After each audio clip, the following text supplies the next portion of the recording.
नमस्कार साथियों। Morning walk करने के बाद मैं आ गया हूँ अपने टेरेस गार्डन में और सुबह ही सुबह टेरेस गार्डन में बैठकर अखबार पढ़ना, चाय पीना बहुत ही अच्छा लगता है। और एक सकारात्मक ऊर्जा, जैसे कहते हैं ना, पौधों से, प्रकृति से, अपनी ग्रीनरी से एक सकारात्मक ऊर्जा मिलती है। लेकिन मैं आज आपको एक ऐसे पौधे से मिलवाऊंगा जिससे बताते हैं ये बड़ा ही शुभकारी पौधा होता है।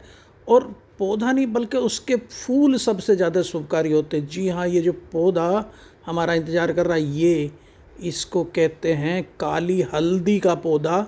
और सकारात्मक ऊर्जा का ये सबूत है कि मेरे टेरेस गार्डन में तो पक्षी भी नाचना शुरू कर देते हैं। सुबह सुबह जाइए तो आपको बर्ड्स, पक्षी, परिंदे, ये सब नाचते कूदते वहाँ पे मिलते हैं। तो देखिए, इतनी पॉजिटिव एनर्जी वहाँ पे होती है। आपकी सब टेंशन दूर हो जाएगी इनके बीच में, पौधों के बीच में, पक्षियों के बीच में बैठ के। तो चलते हैं, मिलते हैं ऐसे ही पौधे से जिसकी वीडियो मैं पहले बना चुका हूँ, काली हल्दी, जिसको बड़ा ही शुभकारी, गुड लक प्लांट और गुड वाइब्स लाने वाला प्लांट, इसको रेयर प्लांट भी कहते हैं। क्योंकि ये आपने काली हल्दी तो और पीली हल्दी तो घर में देखी होगी रसोई में, लेकिन इसके जो फूल हैं वो मुझे लगता है नहीं देखे होंगे। तो और एक कमाल ये है कि इसको मैं क्यों आपको दिखाना चाह रहा हूँ, बाकी पौधों पर जो फूल आते हैं वो 1 2 दिन 4 5 दिन रुक जाते हैं, लेकिन आप कमाल देखोगे। जो मैंने पहला वीडियो बनाया था वो 27 जून को बनाया था, जिस पे इसमें फूल निकलने शुरू हुए थे। और 27 जून से आज आप देखिए कितने दिन हो गए, 2 महीने होने जा रहे हैं इसको। और 2 महीने से लगातार ऐसे ही फूल बुने हुए हैं, मुरझाए भी नहीं, बल्कि हल्का सा थोड़ा सा रंग इसका हुआ। इसका मतलब अब ये फूल 1.5 से 2 महीने तो आराम से ये फूल चलता है। तो इसको अपने गार्डन में, इसको काली हल्दी को ज़रूर लगाइए। इसका जो बॉटनिकल नाम है वो कुरकुमा केसिया है। और इसको नर्सरी में ज़्यादातर लिली, कुरकुमा लिली या हिडन लिली करके इसको देते हैं, और बड़ा महंगा देते हैं। पिछले साल हम इसको सितंबर में लाए थे, तब एक फूल इसमें खिल रहा था, और अक्टूबर के बाद वो भी खिलना बंद हो गया था। और ये फिर विंटर में अपना डोरमेंसी में चला गया, ये सब सूख गया। और फिर ये अगले साल वही अप्रैल के करीब इसमें पत्तियां निकली, और फिर जून में इसमें फूल निकलने शुरू हो गए थे। और अभी तक ये चल रहे हैं, और मुझे लग रहा है ये सितंबर तक तो चल ही जाएंगे, क्योंकि इसमें जो कुछ नए फूल भी निकले हैं।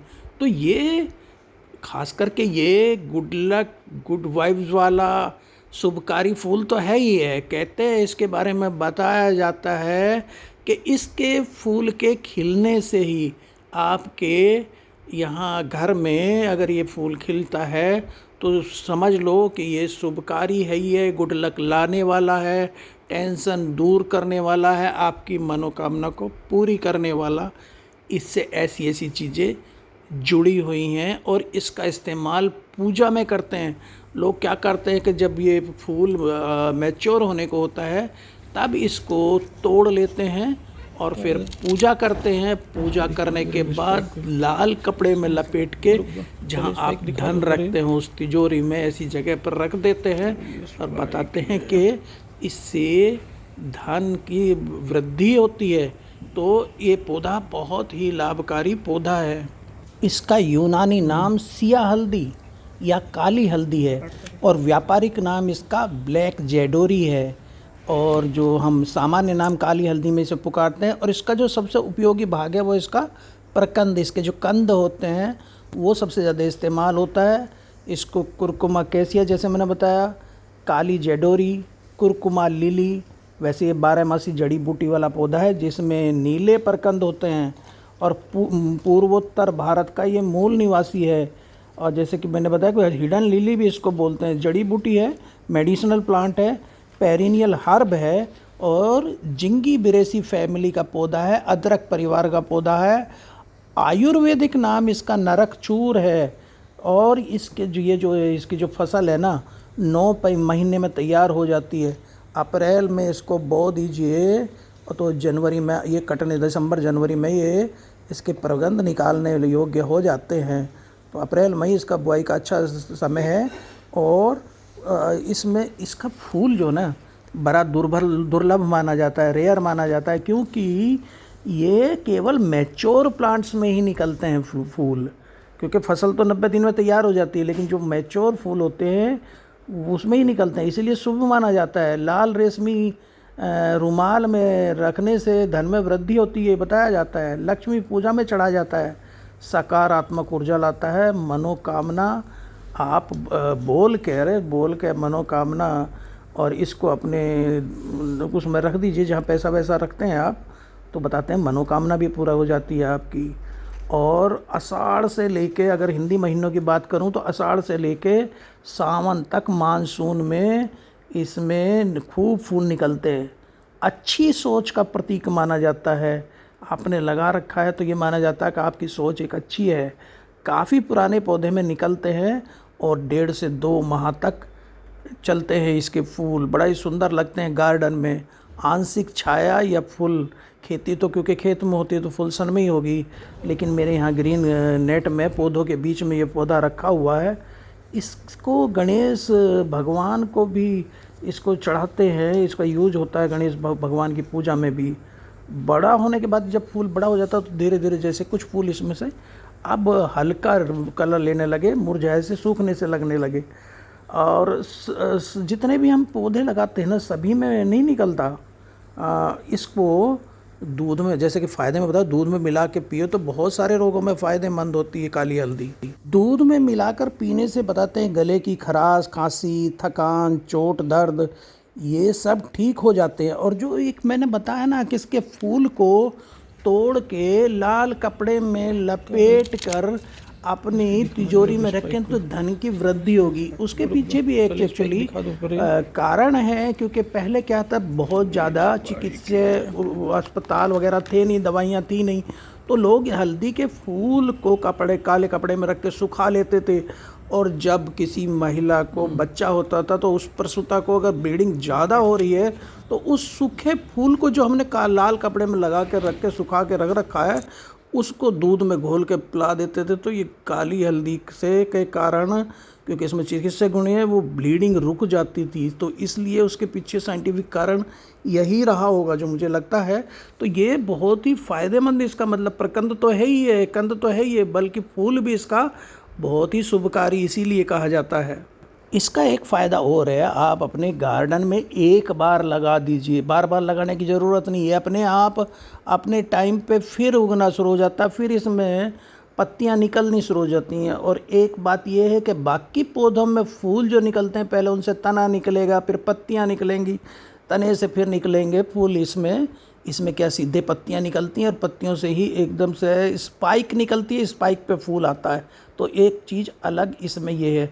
और इसका फूल जो बिल्कुल बड़ा प्यारा सा ऑर्किड होता है ना, ऑर्किड जैसे फूल जैसे दिखते हैं, good future, good full, good luck लेकर आता है आपके घर में अगर ये लगा हुआ है। हीन भावना आपकी जैसी खिलना शुरू होगा, हीन भावना निकल जाती है। पेपर में लपेट कर लाल कपड़े में इसको लगा के सुखा लीजिए और वो सूखा फूल फिर मेरी बात आती है कैसे ही नहीं फेंकना चाहिए उसको। जब अगले साल आपके यहाँ फिर लाल फूल आ जाए फिर रख लीजिए, लेकिन पुराने वालों को किसी नदी नाले में डालने के बजाय आप अपने उन्हीं गमलों में इनको विसर्जित करिए, विधिवत तरीके से विसर्जित करिए, खाद का काम देंगे उसी पौधे को आपको। तो इनको पुरानों को हम फूलों को अगर इस्तेमाल कर सकते हैं, सूखे हुए फूलों को दूध में डाल के पीजिए कि अगर ब्लीडिंग वगैरह कुछ इस तरह की समस्या आती है तो ये फूल भी फ़ायदेमंद होते हैं। तो काली हल्दी का एक और चीज़ है, ये तांत्रिक लोग बहुत इसको इस्तेमाल करते हैं। तांत्रिक विद्या में इस काली हल्दी के फूलों का बहुत इस्तेमाल होता है। उसमें क्या करते हैं, वो फूल को तोड़कर मंदिर में उसकी पूजा करके और फिर शहद में मिला के इस शिव मंदिर की जो जल लहरी होती है उसमें प्रभावित कर देते हैं। और प्रभावित करने से अपने जो मनोकामना की है वो मनोकामना आपकी पूरी हो जाती है। ऐसा इस फूल के साथ जोड़ा गया है। हल्दी 3 रंगों में आती है। पीली जो हमारे हर किचन में मिल जाती है, पीली देव गुरु बृहस्पति के साथ उसको जोड़ा गया, काली हल्दी को शनि देव के साथ जोड़ा गया और नारंगी हल्दी को मंगल से जोड़कर देखा जाता है। तो इससे बताते हैं ग्रह भी सही हो जाते हैं। तो खराब ग्रहों की शांति के उपाय भी हमारी वनस्पतियों में इनमें छिपे हुए हैं। आप देखा होगा शादी ब्याह में हम जो उपटन लगाती हैं महिलाएं, नई दुल्हन को उपटन लगाया जाता है ताकि उसको नज़र दोष ना हो जाए, नज़र दोष से दूर रहे। तो ये उसका जो इसके पुष्प से तुलसी और हल्दी को, दोनों को ग्रह के लिए, घर के लिए बहुत ही अच्छा माना जाता है। और इसका हल्दी से तो बृहस्पति हमारा मजबूत होता है। कोई शुभ कार्य घर में ना हो रहा हो तो बताते हैं कि इस हल्दी के पौधे को एक को लगाइए अपने यहाँ कंटेनर में, तो आपके यहाँ देखिए शुभ कार्य होने प्रारंभ हो जाएंगे। जहाँ तक इसकी खेती की बात है तो अप्रैल मई में इसकी बुआई की जाती है और 30-30 सेंटीमीटर की दूरी पर इसके प्रकंदों को लगा दिया जाता है और 1 हेक्टेयर में लगभग 2.25 टन 2.25 टन प्रकंद लग जाते हैं। 15 से 20 दिन में इसमें अंकुरण हो जाता है और ये 9 महीने की फसल है। और ताज़े प्रकंद जो है 45 से 50 टन निकल आते हैं, सूख के वो 10 टन सूखे प्रकंद हमको प्राप्त हो जाते हैं। तो इस तरह ये बहुत ही फ़ायदेमंद हमारी फसल है। और जब प्रकंद लगाएं आप ज़मीन में, उसका वज़न कम से कम 20 ग्राम का होना चाहिए। अंडाकार इसके प्रकंद होते हैं। और चिकित्सीय गुण की जहाँ तक बात है, एंटी बैक्टीरियल, एंटी फंगल इसके गुण हैं, टॉनिक के रूप में इस्तेमाल होता है। जुकाम, खांसी, आपके चोट, एस्थमा, सूजन, इनमें सब में ये बहुत ही चिकित्सीय गुण इसके अंदर पाए जाते हैं। तो साथियों, काली हल्दी के साथ जोड़े गए रोचक तत्व और उसकी खेती के बारे में हमने कुछ मुख्य बातें आपके सामने रखी। तो ये पौधा, इसके लिए ये मैं ज़रूर कहूँगा कि अगर आप फूल के लिए कोई पौधा लगाना चाहते हो और लंबे समय तक चाहते हो कि फूल खिले, ये लंबे स्पाइक के 15 सेंटीमीटर लंबा फूल होता है। स्पाइक सहित इसमें 30 सेंटीमीटर लंबा फूल आता है, तो हम कट फ्लावर के रूप में बड़ा अच्छा इस्तेमाल हो सकता है। तो साथियों, आज जो मैंने रोचक तत्व इस काली हल्दी के विशेष रूप के बारे में आपको बताए, वो अच्छे लगे तो ज़रूर कमेंट करिएगा, लाइक करिएगा और अभी तक चैनल को सब्सक्राइब नहीं किया है तो सब्सक्राइब करना मत भूलिएगा। नमस्कार दोस्तों, फिर मिलते हैं ऐसे ही अच्छे से वीडियो में। Thank you.